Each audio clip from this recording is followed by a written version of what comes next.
सालों पहले चांदंगा के पास एक जंगल था। वहाँ एक बड़ा सा बरगद का पेड़ था, जिस पर एक कौवा और एक कोयल दोनों अपने अपने घोंसले में रहते थे। एक रात उस जंगल में तेज आंधी चलने लगी। देखते ही देखते बारिश शुरू हो गई। कुछ ही देर में जंगल का जो भी था सब बर्बाद हो गया। अगले दिन कौवे और कोयल को अपनी भूख मिटाने के लिए कुछ भी नहीं मिला। तभी कोयल ने कौवे से कहा, हम इतने प्यार से इस जंगल में रहते हैं, लेकिन अब हमारे पास खाने के लिए कुछ नहीं है।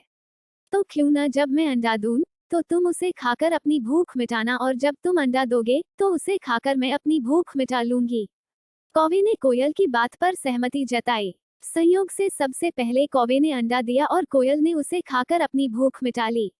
फिर कोयल ने अंडा दिया। कौवा जैसे ही कोयल का अंडा खाने लगा तो कोयल ने उसे रोक दिया। कोयल ने कहा, तुम्हारी चोंच साफ नहीं है, तुम इसे धोकर आओ, फिर अंडा खाना। भागकर कौवा नदी के किनारे गया।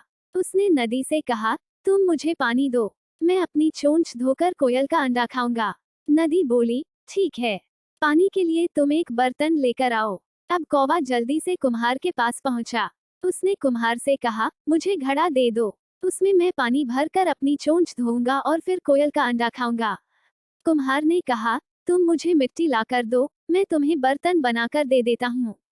यह सुनते ही कौवा धरती माँ से मिट्टी मांगने लगा। वो बोला, माँ मुझे मिट्टी दे दो, उससे मैं बर्तन बनवाऊंगा और उस बर्तन में पानी भरकर अपनी चोंच साफ करूंगा।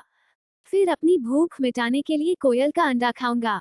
धरती माँ बोली, मैं मिट्टी दे दूंगी, लेकिन तुम्हें खुरपी लानी होगी, उसी से खोदकर मिट्टी निकलेगी। दौड़ते हुए कौवा लोहार के पास पहुंचा।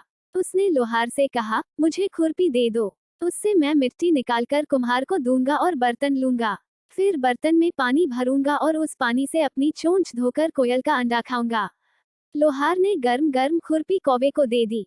जैसे ही कौवे ने उसे पकड़ा, उसकी चोंच जल गई और कौवा तड़पते हुए मर गया।